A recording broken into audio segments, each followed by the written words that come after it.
In thinking about where to go forward, I think we have three kinds of problems we need to solve, and I'm going to propose one solution. So we have a constitutional problem.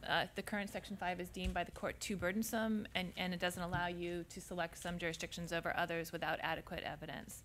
We have a rights problem. That is, in the absence of Section 5, we have concern about not vindicating people's rights, both because you can't do it quickly enough. Sherilyn actually made this list.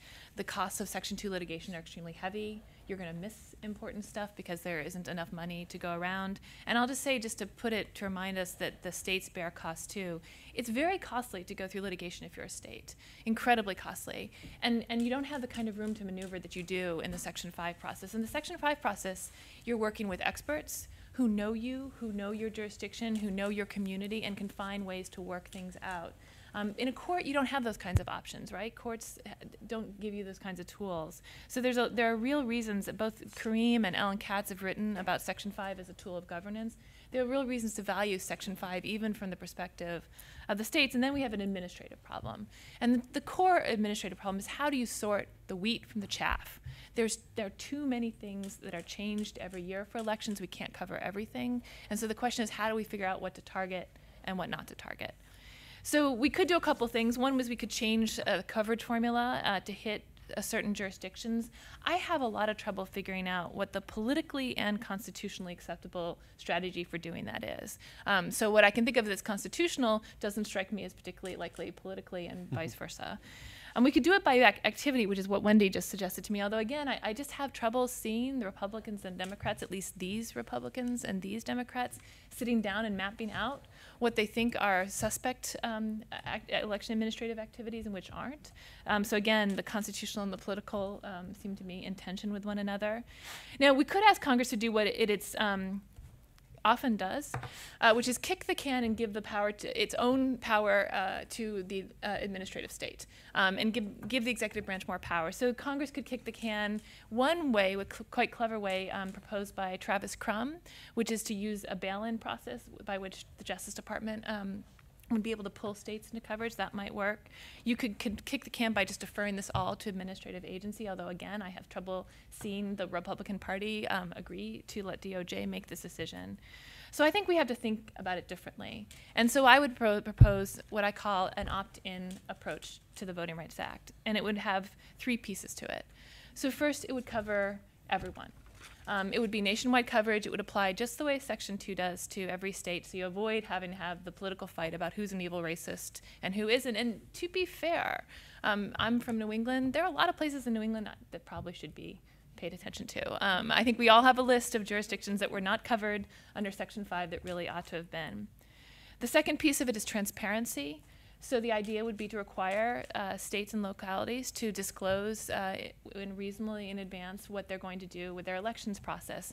Now that I think 10, 15 years ago would have been a complete non-starter, but the world looks really different in election administration. It's actually catching up to technology, and especially if the federal government were to provide a means of doing this, to provide the structure for doing this, that would enable the feds to make sure that what the information we need would get disclosed. You could create a fairly big computer database to make sure that states and localities gave you advance notice, which is what they ought to do anyway.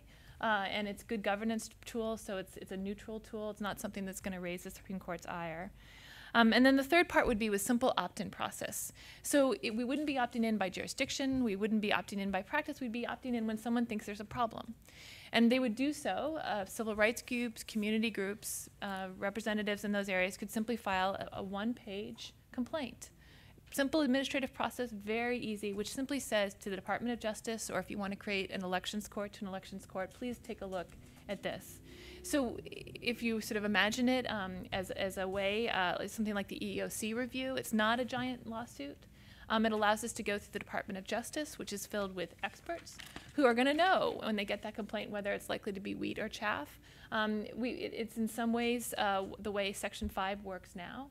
So right now, it's just the Justice Department that makes a first phone call. It sees a list of things that it worries about, and it starts calling the community to find out if there's a reason. Well, now the calls would go the other way.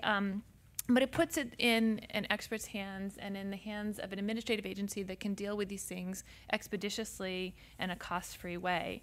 So I think that solves the constitutional problem. I don't think there's any problem with nationwide coverage. There is no problem with transparency. There is no constitutional problem with an administrative process that takes the place of litigation. So there's no constitutional problem with it at all. I think it solves the rights problem. That is, it gives us what we need, which is a cheaper, more efficient tool for dealing with the small stuff. I'm with the group that thinks redistricting, at least at the state level, will get fought out by the parties. They're big boys. They've got lots of money. The civil rights groups have enough money to invest there. But they don't have it for the smaller stuff. And I don't mean just local redistricting, although that's clearly a problem. But I mean those tiny little things that get done all the time, like moving polling places or shutting down polling places or canceling Sunday voting. Those tiny little things that wear away the right to vote. It's cheaper and more expeditious, and it puts it in the hands of experts. Again, I worry about Section 2 because most courts don't know anything about this stuff. And part of the game of litigation is just educating the court, getting them up to speed on this. But if you had either an elections court or the Department of Justice doing this, they know this stuff. They don't need to be up to speed. They just need to know the right facts and can move through very quickly. And finally, it really does enable you to sort the wheat from the chaff. So you only target things that matter to people, that someone has recognized that matters. And you allow, again, another group filled with experts to figure out what to go after and what not to. So I think that's the right way to think about it, although I think there are lots of other possibilities as well. But it seems to me no matter what we do, we have to think of those three problems: constitutional problem, the vindicating rights problem, and then the administrative/regulatory problem that's embedded in thinking about the next Section 5.